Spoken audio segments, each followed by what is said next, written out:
आज गेल्या 2 दिवसापासून पंढरपूर प्रांत कार्यालयासमोर पंढरपूर तालुक्याला बोगस प्रमाणपत्र धारण करून त्याचा वापर करून मिळालेला तहसीलदार म्हणजे बदमाश सचिन लंगोटे बामटा पंढरपूर तालुक्यामध्ये सध्याचे तहसीलदार आहे. हा बोगस दिव्यांग प्रमाणपत्र मिळवून डॉक्टरांना आर्थिक रसद देऊन खऱ्या अपंगावरती अन्याय करून हा तहसीलदार यूपीसी एमपीसी मार्फत या ठिकाणी पंढरपूर तहसीलदार पदापर्यंत पोहोचलेला आहे. जर वास्तविक याची सर्टिफिकेट जर बघितली वैद्यकीय पूर्णपणे 100% बोगस आहेत. किरकोळ स्वरूपाचा अपंग हा असताना 60-70 ते 80% असा अपंग दाखवले गेले आणि अपंगाचा प्रकार काय तर ह्याच्या मेंदूमध्ये रक्ताच्या गाठी विशेष म्हणजे हसण्यासारखी बाब आहे. आणि हा कोणत्या प्रकारचा अपंग आहे? किरकोळ स्वरूपाचा अपंग असताना मोठ्या प्रमाणामध्ये दिव्यांगाची प्रमाणपत्र वापरून इथपर्यंत पोहोचलेला आहे. जिल्हाधिकाऱ्यांनी व प्रांत अधिकाऱ्यांनी याची दखल घेऊन या असल्या भामट्या तहसीलदारवरती गुन्हे दाखल करून त्याला कायमच्या सेवेतून मुक्त करण्यात यावं या मागणीसाठी गेल्या 2 दिवसापासून या ठिकाणी बेमुदत आमरण उपोषण आम्ही करीत आहोत.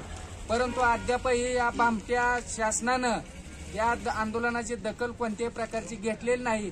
तरी पुन्हा एकदा मी शासनाला विनंती करतो की अशा भामट्या तहसीलदारला तात्काळ सेवेतून मुक्त करून याच्यावरती गुन्हे दाखल करण्यात यावे. आता ती आमची मोठी वहिनी आहे,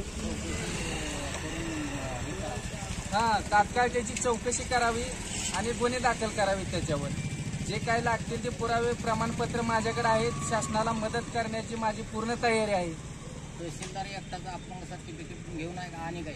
तहसीलदार पंढरपूर तालुक्यामध्ये हा एक आहे आणि सोलापूर जिल्ह्यामध्ये असे एकूण टोटल 17 आहेत आणि त्याच पद्धतीनं 359 बोगस सर्टिफिकेट घेऊन शासकीय सेवेमध्ये आलेली असे एकूण 359 लोक आहेत.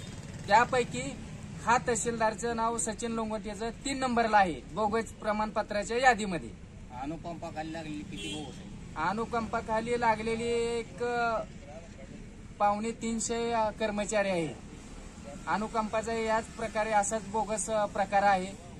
बोगस सर्टिफिकेट दाखले चौकशी करावी त्याची ना, त्याही सर्व प्रकाराची चौकशी करावी आणि तात्काळ अशा भामट्या अधिकाऱ्यांना तात्काळ सेवेतून मुक्त करावं ही शासनाकडे मागणी आहे. क्रीडा मंडळाचे प्रमाणपत्र घेऊन काय अधिकारी व कर्मचारी लागले? हो, बोगस आहे.